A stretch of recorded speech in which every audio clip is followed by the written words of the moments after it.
Entré al supermercado aquel sábado por la tarde y ya sabía lo que iba a pasar. Mi suegra Margarita y mi cuñada Sofía me esperaban cerca de la entrada, con esa sonrisa que había aprendido a temer en los últimos 4 años. El carrito estaba vacío, pero sus ojos brillaban con la misma avaricia de siempre. «Vamos a hacer una buena compra hoy, Catalina», dijo Margarita, pasando el brazo por el mío. Sentí el nudo familiar apretarse en mi estómago. En los últimos 4 años de casada con Roberto, estas idas al supermercado con la familia de él se habían convertido en un ritual de humillación que pagaba con mi propio dinero. No era broma. Era un patrón tan predecible como la respiración. Pero antes de continuar, verifica si ya estás suscrito al canal y escribe en los comentarios: ¿desde dónde estás viendo este vídeo? Nos encanta saber hasta dónde llegan nuestras historias. Margarita y Sofía fueron directo a las secciones más caras del mercado. Productos importados, carnes premium, vinos que costaban más que mi almuerzo de un día completo. Sofía agarraba todo sin siquiera mirar el precio, contoneándose los hombros como si estuviera en un desfile de moda. «Catalina adora gastar su dinerito», murmuraba, fingiendo que yo no podía escucharla.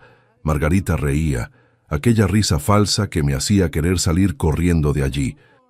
Me quedé algunos pasos atrás de ellas, observando nada más. El carrito se llenaba rápidamente con artículos que nadie necesitaba. Una bolsa italiana de 800 pesos apareció.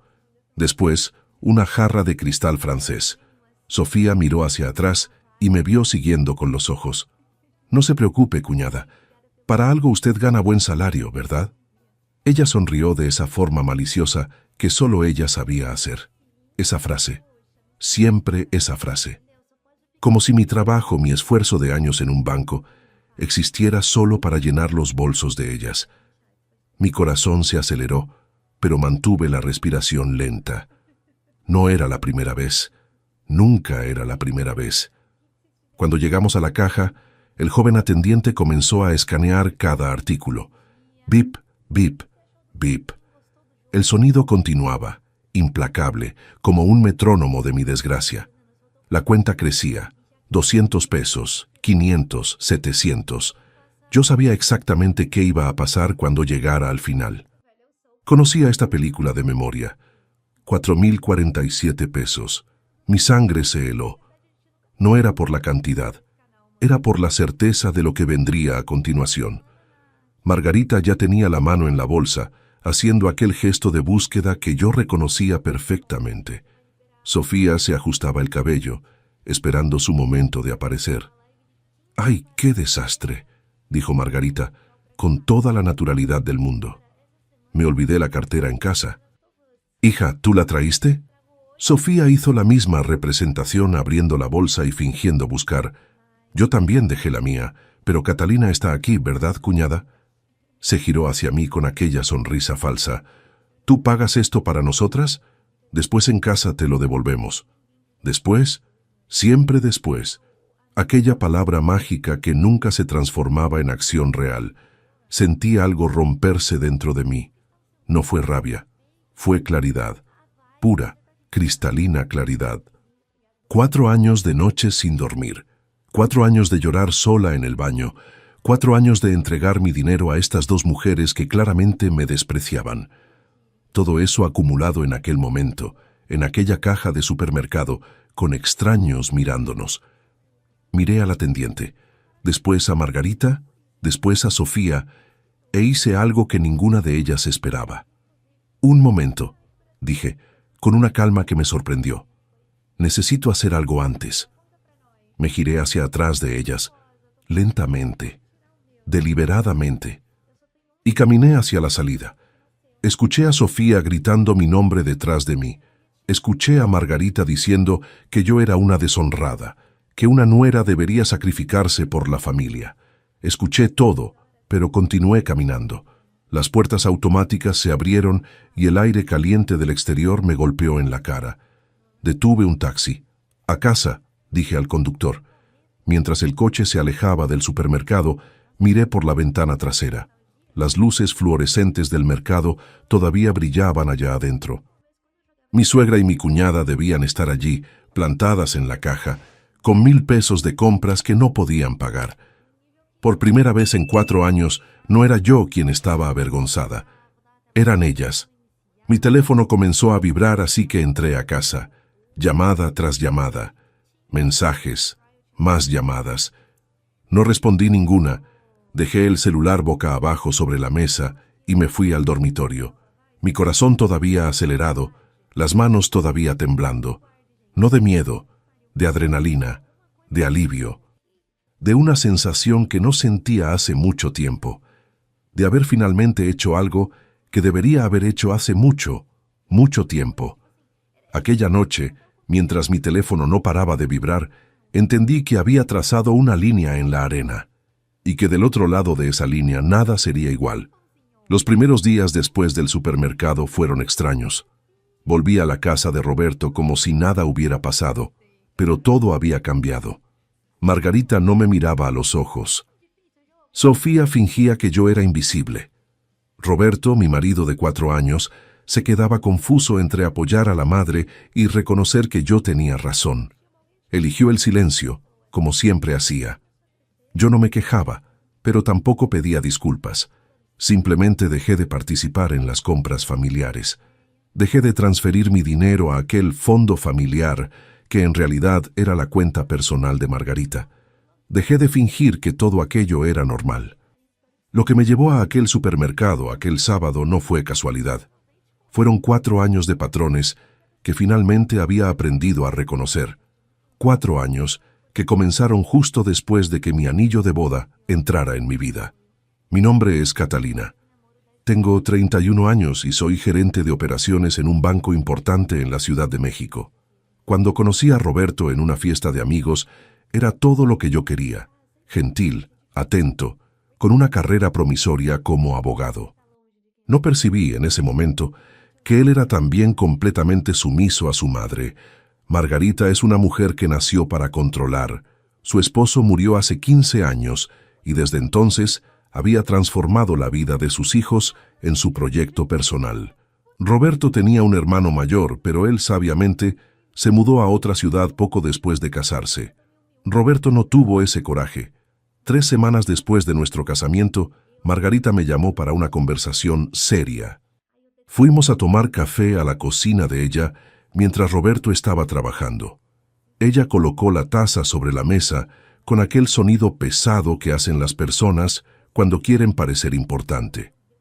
Ahora que estás en la familia, comenzó, necesitas entender cómo funcionan las cosas aquí. Una esposa que ama a su marido se sacrifica por la familia de él. Mi hijo necesita estabilidad. Tú tienes ese banco, ese dinero. Vamos a necesitar eso para los planes de la familia.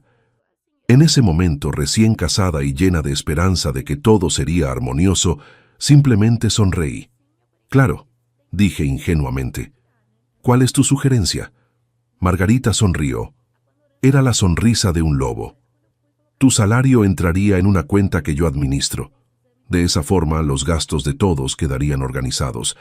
¿Entiendes, no es verdad? Una mujer sabia deja esas cosas en manos de quien tiene experiencia.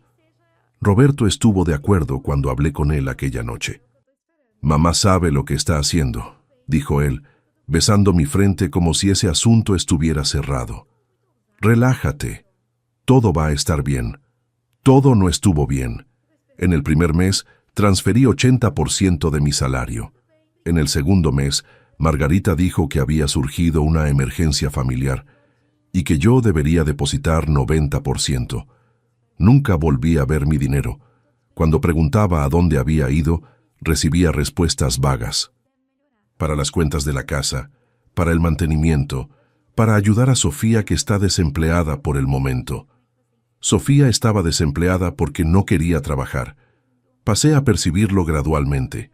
Ella salía todos los días, pero volvía con bolsas de marca, uñas hechas, cabello coloreado.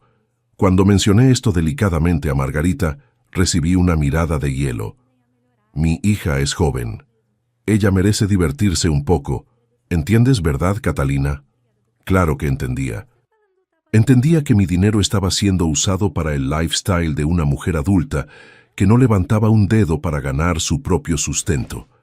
Entendía que había sido engañada, pero para mantener la paz, para no parecer tacaña, para ser la nuera buena, continué callada. Las idas al supermercado comenzaron un mes después de eso. Margarita comenzó a pedirme que las acompañara. «Tú tienes gusto, Catalina. Ayúdanos a elegir cosas buenas para la casa». Parecía inocente. Era una trampa. Porque la verdad es que ellas elegían deliberadamente los artículos más caros. Conversaban entre sí como si yo no estuviera allí. Hacían comentarios sobre cuánto ganaba yo, como si mi dinero fuera una piñata que pudieran abrir cuando quisieran. Y cuando llegaba la hora de pagar, aquel desastre mágico pasaba. La cartera olvidada en casa, la tarjeta dejada en la mesa de café, la transferencia bancaria que no funcionaba. Y yo pagaba. Siempre. Protestar era ser egoísta. Cuestionar era ser ingrata. Sugerir que quizás Margarita debería ser más responsable era poner mis sentimientos por encima de la familia. Roberto me abrazaba por la noche y decía que su madre estaba simplemente ajustándose al hecho de tener una nuera, que con el tiempo las cosas mejorarían, que yo debería ser más paciente. Paciente. Aquella palabra comenzó a asfixiarme. Comencé a mantener registros, no por rabia, sino por autopreservación. Guardé recibos. Tomé screenshots de las transferencias. Anoté cada vez que Margarita decía que devolvería el dinero y no lo devolvía. Cada vez que Sofía entraba en casa con una bolsa nueva y reía para sí, sabiendo que me había costado mi trabajo. Porque eso era, mi trabajo, mis años de universidad, mis sacrificios. Todo estaba siendo absorbido por un agujero negro de avaricia que no tenía fondo. En el tercer año de casada, durante una conversación, escuché a Margarita y Sofía hablando en la cocina. Yo estaba en la recámara al lado y las paredes de la casa de Roberto eran delgadas. «Ella no va a hacer nada», escuché reír a Sofía. «Está tan acostumbrada a ceder que ni se acuerda de cómo es tener una voluntad propia». Margarita también rió. «Las nueras de ahora son tan débiles, no como las de mi tiempo. Esta de aquí va a pagar todo lo que queramos. Tiene mucho miedo del conflicto». En aquel momento, todo mi cuerpo se heló. No era incomodidad, era rabia, rabia pura y cristalina. Porque había entendido finalmente que aquello no era incompetencia o desatención, era manipulación deliberada, planeado, premeditado, ejecutado con la precisión de dos mujeres que habían descubierto cómo hacerme una víctima dispuesta. Pasé los meses siguientes tranquila por fuera, pero preparándome por dentro. Abrí una cuenta bancaria que ellas no conocían. Comencé a guardar dinero en secreto. Consulté a un abogado amigo sobre mis derechos legales. Hice copias de todos los documentos sobre el fondo familiar que logré acceder. Reunir munición, porque había finalmente comprendido que no podía razonar con Margarita, que no había diálogo posible con alguien que deliberadamente maltrataba a quien la alimentaba. Y entonces llegó aquel sábado, aquel supermercado, aquella cuenta de 1,047 pesos que sería la gota que derramaba el vaso. Porque a veces no necesitas explotar en rabia. A veces el silencio es mucho más poderoso. A veces simplemente caminar y dejar que ellas lidie con las consecuencias de sus propios actos es el gesto más revolucionario que puedes hacer. Cuando Margarita y Sofía llegaron a casa aquella noche, las cosas explotaron. Roberto me encontró acostada en la cama, mirando al techo, y entró en pánico cuando su madre comenzó los gritos en la sala. «Tu mujer nos humilló», berreaba Margarita. «Enfrente de todo el mundo en el supermercado. Nos dejó con una compra de 1,000 pesos, como si fuéramos miserables incapaces de pagar». Escuché a Roberto bajando las escaleras rápidamente.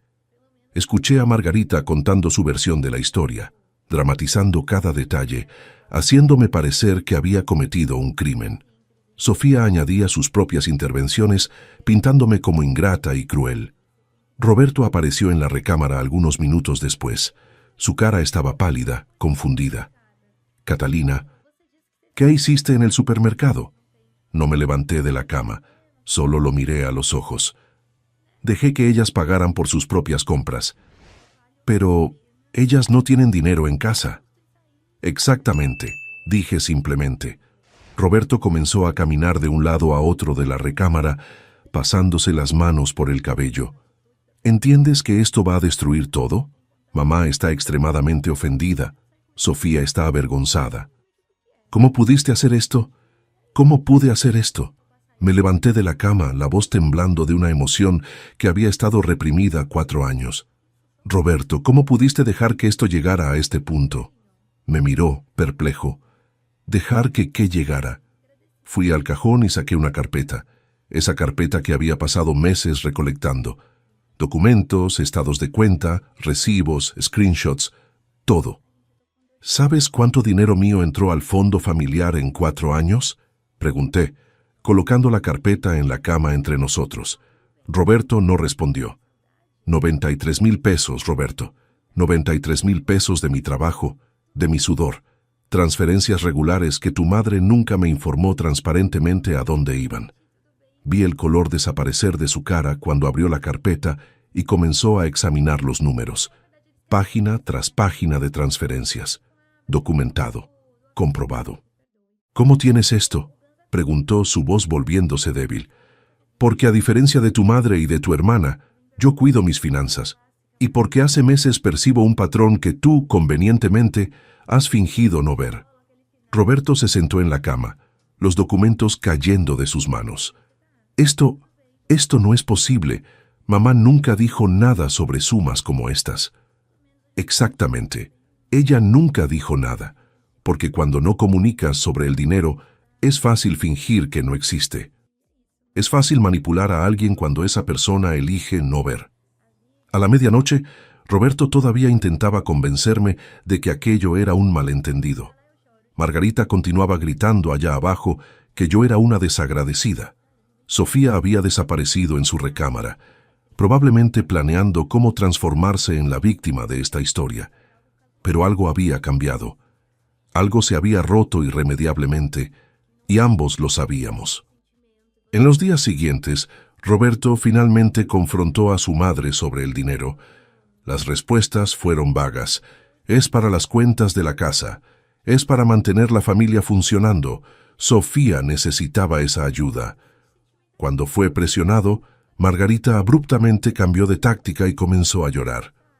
¿Cómo puedes cuestionarme sobre cómo gasto el dinero que tu mujer da para la familia? Soy tu madre. Deberías confiar en mí.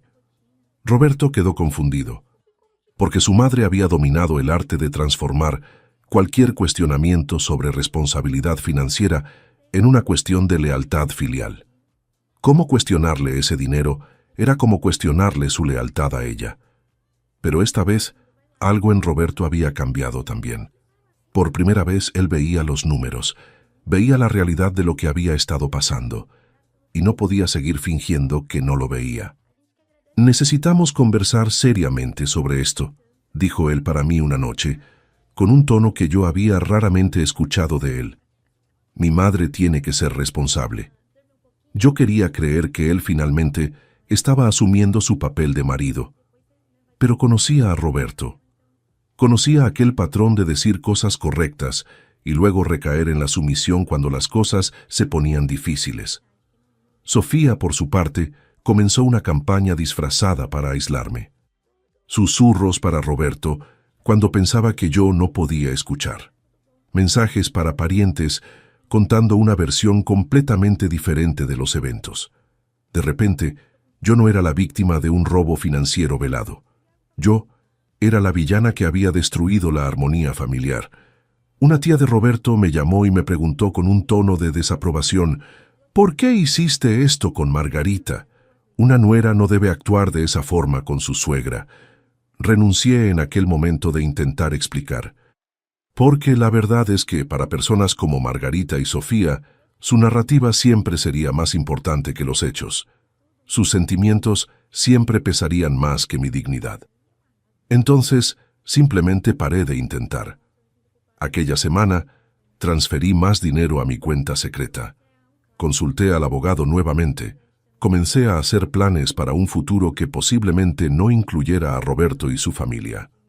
Y me pregunté por primera vez, ¿había algún punto en el cual había comenzado a valer la pena luchar por un casamiento donde mi marido había elegido estar tan completamente ciego a los abusos que su madre cometía contra mí?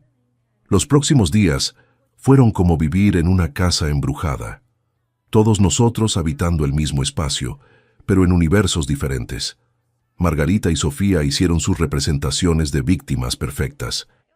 Roberto oscilaba entre intentar convencerme de que las cosas no eran tan malas y ocasionalmente, brevemente, reconocer que quizás, solo quizás, su madre había traspasado límites.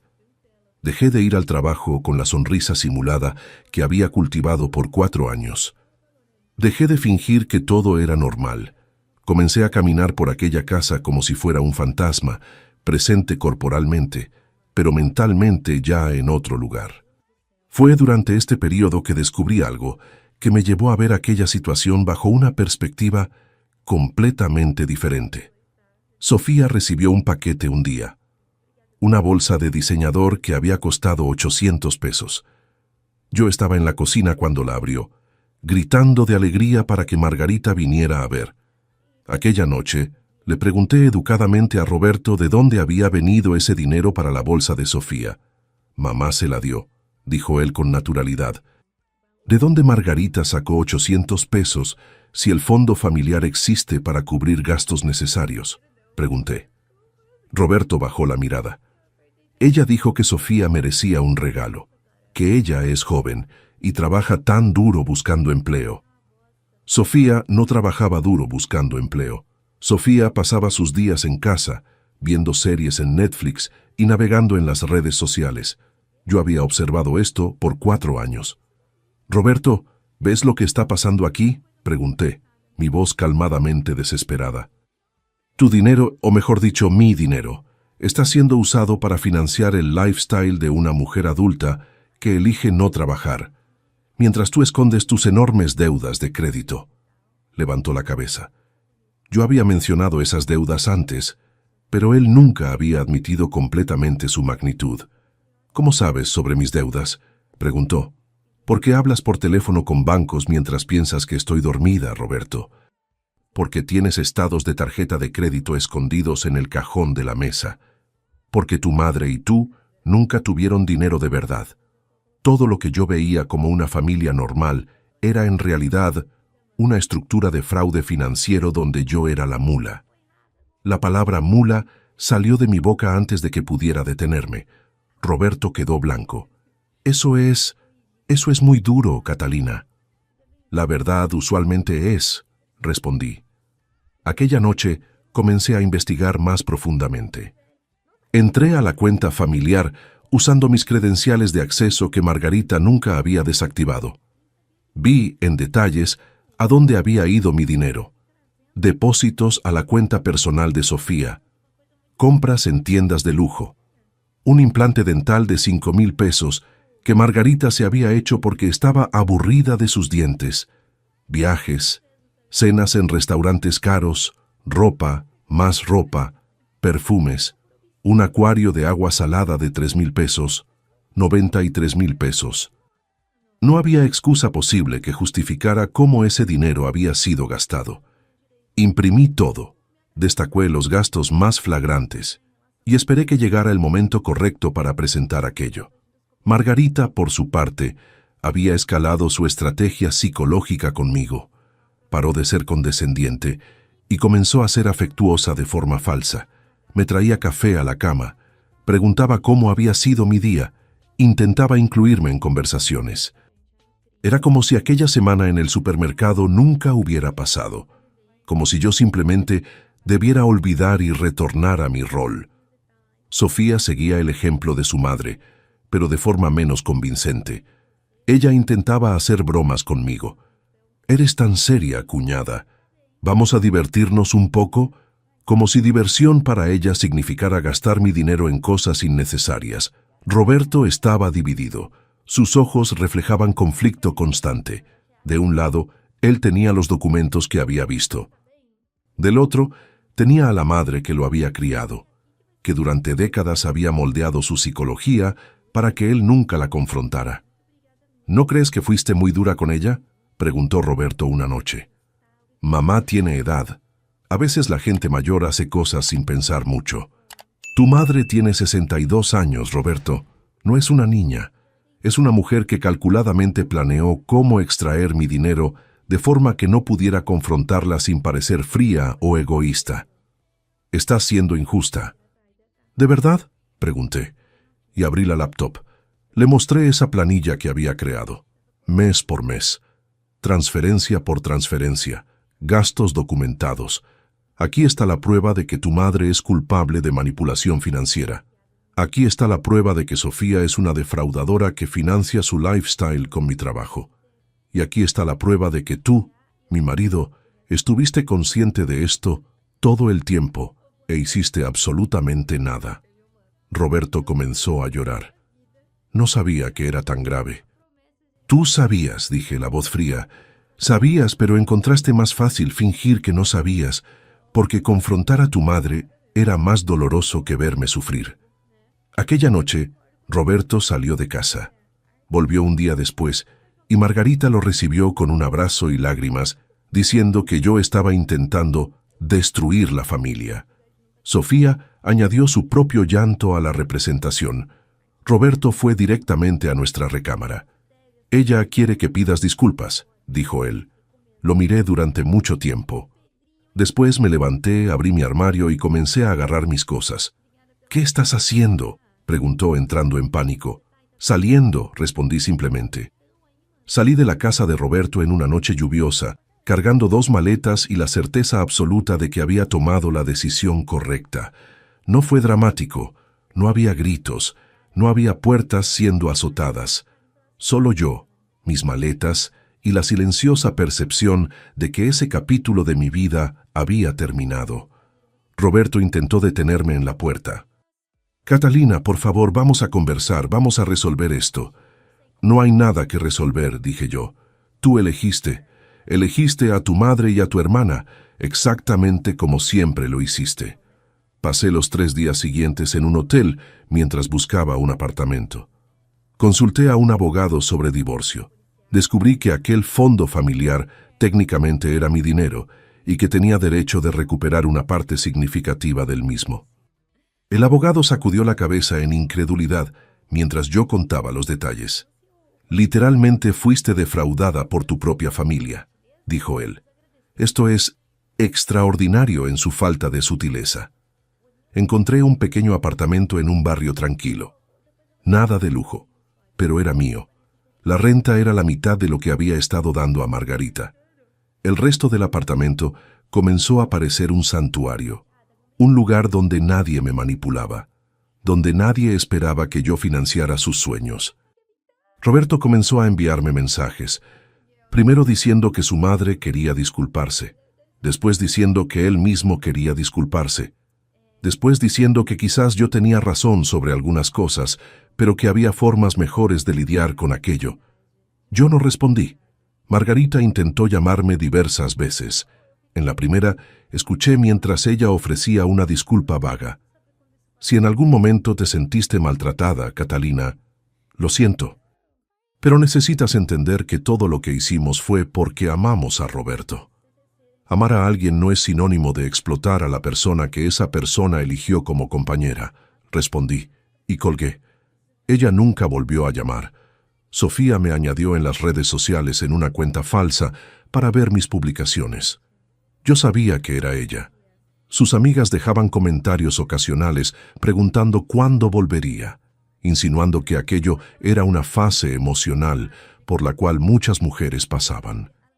Una semana después de mudarme al apartamento, el gerente del banco donde trabajaba me llamó para una conversación. Aparentemente, había un problema con mi cuenta de ahorros personal. Una persona intentaba acceder a ella usando mi contraseña. No necesité pensar mucho para saber quién era. Cambié inmediatamente todas mis contraseñas. Coloqué alertas de fraude en todas mis cuentas. Llamé a mi abogado e informé sobre el intento de acceso no autorizado. Están desesperados, dijo el abogado. Tu marido y tu suegra descubrieron que recuperaste tus derechos, sobre aquel fondo. Están intentando impedir que tengas acceso a nada. Pero era demasiado tarde. Yo había anticipado esto. Mi dinero estaba seguro en cuentas que ellos no conocían. Mis documentos estaban en una caja de seguridad. Mi evidencia estaba en copias físicas y digitales esparcidas en 3 locales diferentes. Había pasado 4 años siendo ignorante y confiada. No cometería ese error nuevamente. Roberto finalmente apareció en mi apartamento 2 semanas después. Él estaba delgado, con ojeras, el cabello desaliñado. Parecía que el mundo se había derrumbado sobre sus hombros. «Déjame entrar, por favor», pidió él. Lo dejé, pero solo porque pensé que él merecía escuchar la verdad una última vez. Nos sentamos en mi pequeña sala. Él comenzó a hablar sobre cómo su madre había finalmente admitido, para él, solo para él, que había tomado prestado más dinero del que había dicho. Sobre cómo Margarita quería que Roberto pidiera disculpas por mí en su nombre. ¿Ella quiere que pidas disculpas en nombre de ella?, pregunté incrédula. Ella se siente avergonzada. «Qué bien», interrumpí. «Que sienta eso. Quizás sea la primera cosa honesta que siente en años». Roberto bajó la cabeza. «¿Entonces, realmente quieres el divorcio?» «Sí», dije yo simplemente. «¿Aún después de todo? ¿No crees que podríamos intentar nuevamente?», preguntó, su voz quebrándose. Lo miré durante mucho tiempo. Una parte de mí todavía amaba a aquel hombre. Pero el amor no era suficiente. El amor no podía reemplazar el respeto mutuo.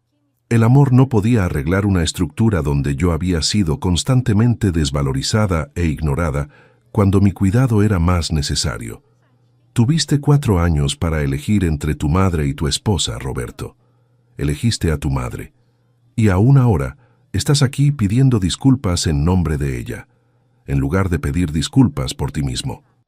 Eso me dice todo lo que necesito saber. Procesar el divorcio fue más complicado de lo que esperaba, principalmente porque Roberto y Margarita intentaron cuestionar mi derecho sobre el fondo familiar. Pero los documentos que había reunido durante meses fueron incontestables. La evidencia estaba allí. El dinero que había transferido estaba documentado. Y aunque Margarita argumentara que era un regalo, la ley en nuestro país era clara.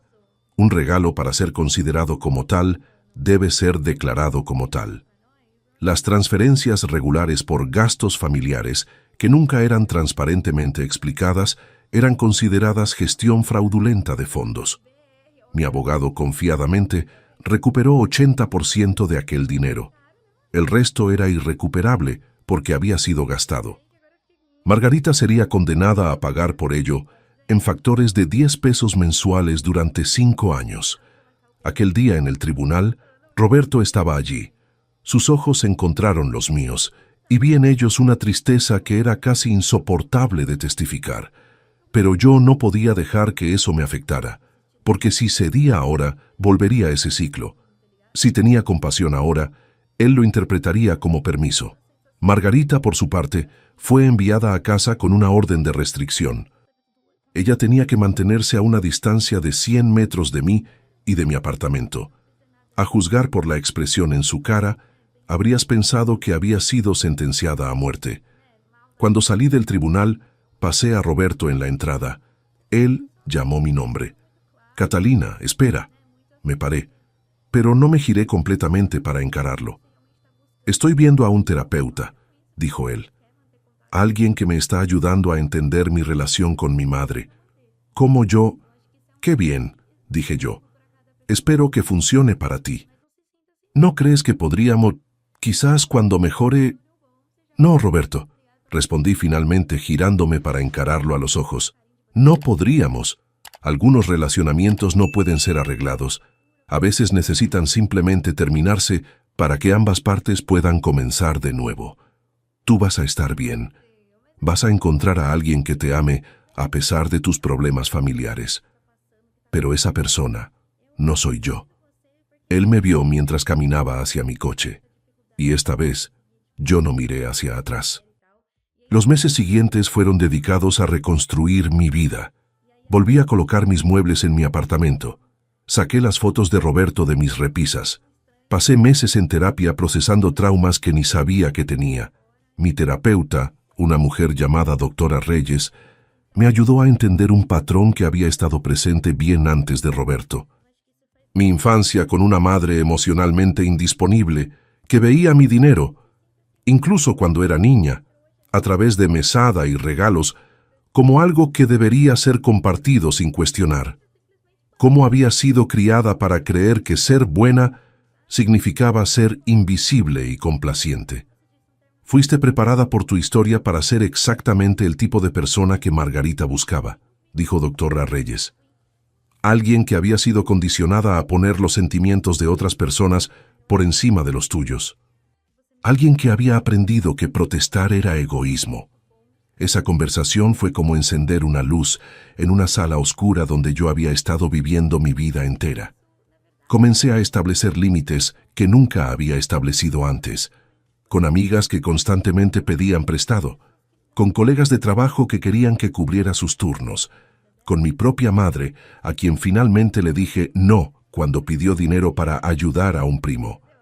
El no es una palabra poderosa que había negligido durante 31 años. 6 meses después de que el divorcio fuera finalizado, una noche recibí una llamada de un número desconocido. Era Sofía. Ella tenía una voz pequeña, tímida, bien diferente de aquella mujer que yo había conocido. «No vas a creer lo que pasó», comenzó ella. Esperé. «Mamá». Ella descubrió que yo estaba usando sus tarjetas de crédito sin permiso, varias de ellas, por casi un año. Catalina, gasté 40,000 pesos que no eran míos. Imaginé a Margarita descubriendo eso.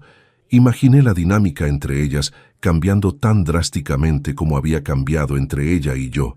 «¿Por qué me estás contando esto?», pregunté. Porque tú tenías razón sobre mamá.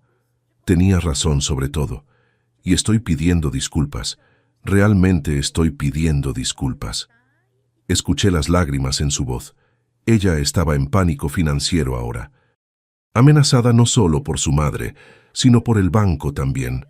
Sentí una compasión inesperada germinar en mi pecho. Sofía era una víctima también, de forma diferente a mí, pero una víctima de todas formas. «Tú necesitas buscar a un abogado», dije yo, mi voz suave pero firme.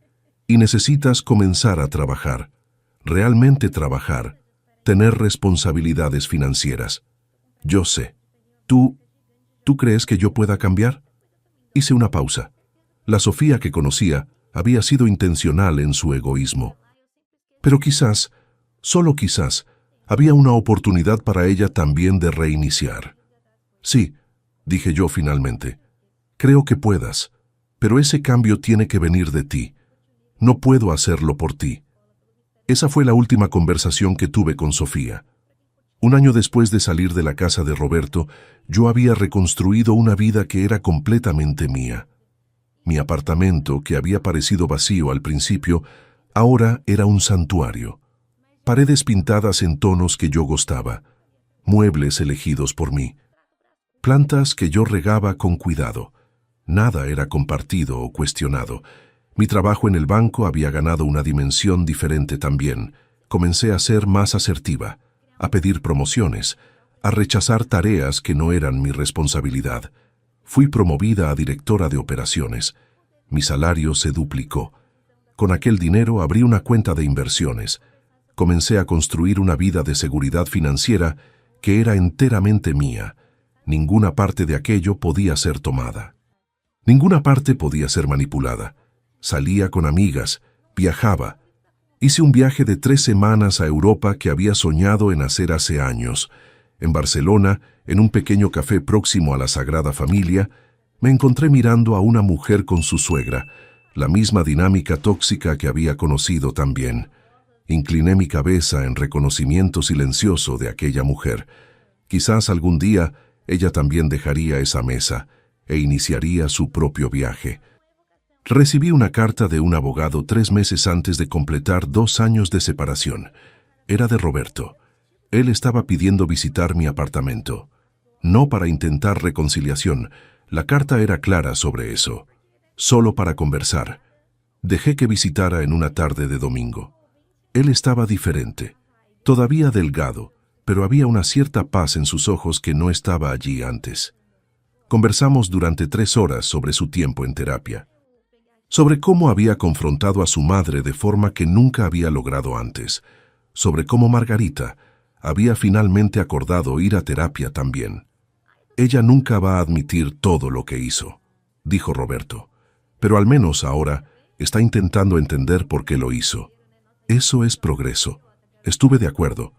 Él miró alrededor de mi apartamento y vi algo que se pareció a remordimiento en su cara.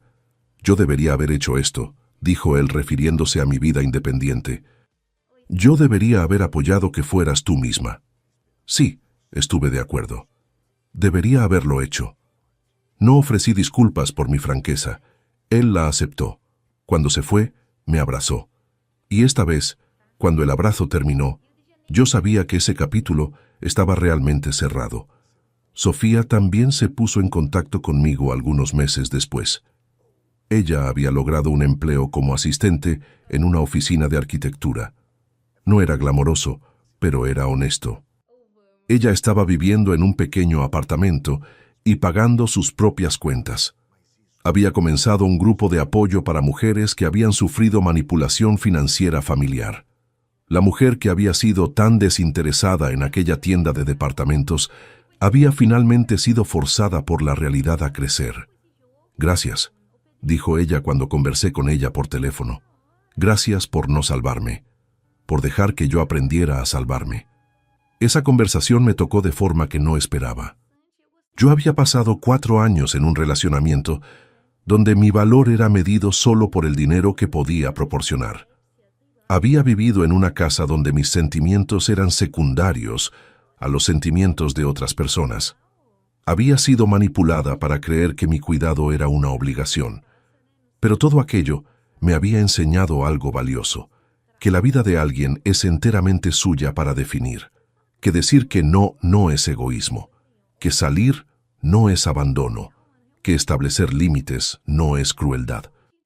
Aquel supermercado con aquel recibo de 1,000 pesos había sido el comienzo de todo. Aquel momento de claridad cuando caminé había sido el punto de inflexión que cambió todo. Porque a veces, el acto más revolucionario es simplemente rechazar cargar el peso del mundo en tus hombros. A veces, el coraje más valiente es colocar tus propias necesidades primero. Yo había aprendido aquello de la forma más difícil. Pero lo había aprendido, y nunca más dejaría que alguien se aprovechara de mí de la misma forma. 2 años enteros se pasaron desde aquel sábado en el supermercado. Estaba en mi oficina en el banco, mirando por la ventana hacia la ciudad abajo de mí, cuando una de mis analistas entró con un archivo. «Tú pediste ver los números de reconciliación del fondo de beneficiarios», dijo ella. Mientras analizaba esos números, mi teléfono vibró con un mensaje de mi terapeuta confirmando nuestro próximo encuentro. No porque todavía estuviera traumatizada, sino porque había decidido que cuidar de mi salud mental era una prioridad. Aquella noche preparé mi propia cena, un plato que había aprendido a hacer en una clase de culinaria que había tomado. Nadie pidió probar, nadie lo comentó.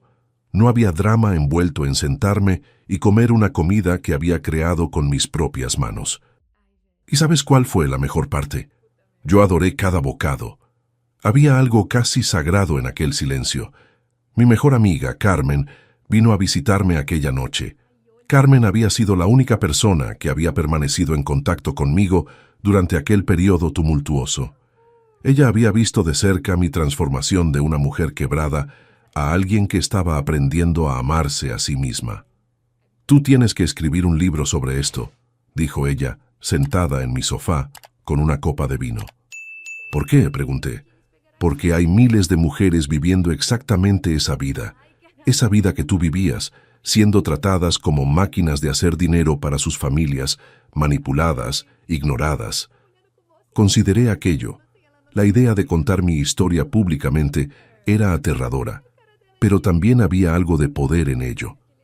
«Quizás», dije yo. Una semana después, recibí un mensaje a través de una red social de una mujer que había visto una foto mía y reconocido algo en mi cara. Ella estaba saliendo de un relacionamiento similar. Estaba queriendo saber cómo había logrado la fuerza.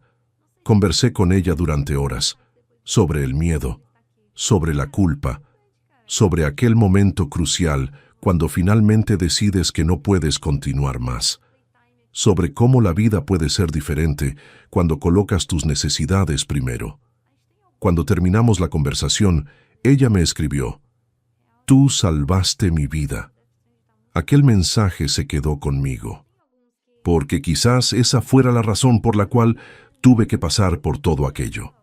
No solo para salvarme a mí misma, sino para tener la experiencia, la inteligencia y la compasión necesaria para ayudar a alguien más que estaba en el mismo bote. En los meses que se siguieron comencé a compartir mi historia, primero con amigas cercanas, después con un grupo de apoyo, después, cuidadosamente, en Internet. Las respuestas fueron abrumadoras. Mujeres de todo el mundo contando historias similares.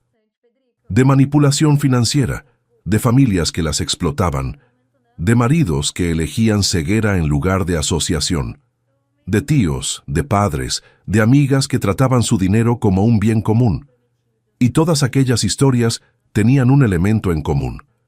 Aquel momento de claridad cuando finalmente dices basta.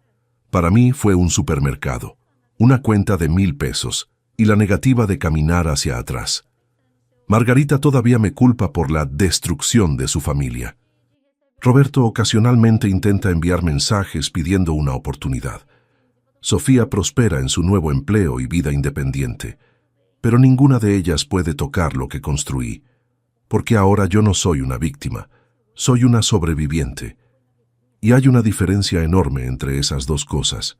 Hace 2 años, yo había parado de transferir mi dinero a un fondo que no administraba. Hace 2 años, yo había dicho que no, y aquel no cambió todo. La vida ahora es tranquila, no es perfecta, pero es mía. Cada peso que gano es mío para gastar o ahorrar como elijo. Cada decisión que tomo es mi responsabilidad y mi celebración. Volví a aquel supermercado algunas semanas atrás, solo para ver si sentiría algo. Caminé por los pasillos que una vez había temido.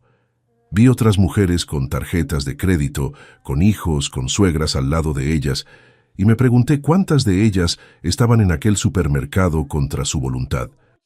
¿Cuántas estaban gastando dinero que no era suyo solo para mantener la paz? Compré algunas cosas y fui a la caja. El total fue 340 pesos. Pagué con mi tarjeta, sin pestañear. El joven atendiente preguntó si había un cupón que quisiera usar. Negué con la cabeza. «Está bien gastar sin cupón también», dijo él con una sonrisa. Sí, estuve de acuerdo. Está bien gastar sin cupón. Está bien gastar mi dinero como yo quiero, porque es mi dinero. Esa frase, tan simple, tan obvia, tan elemental, había tomado 4 años para yo aprender. Ahora que lo sabía, nadie en el mundo podía quitármelo. Ahora, si te gustó esa historia, clica en suscribirte y dime en los comentarios cuál parte te dejó con la quijada caída. Y no olvides convertirte en miembro para tener acceso a vídeos exclusivos que no publico aquí. Te espero allá.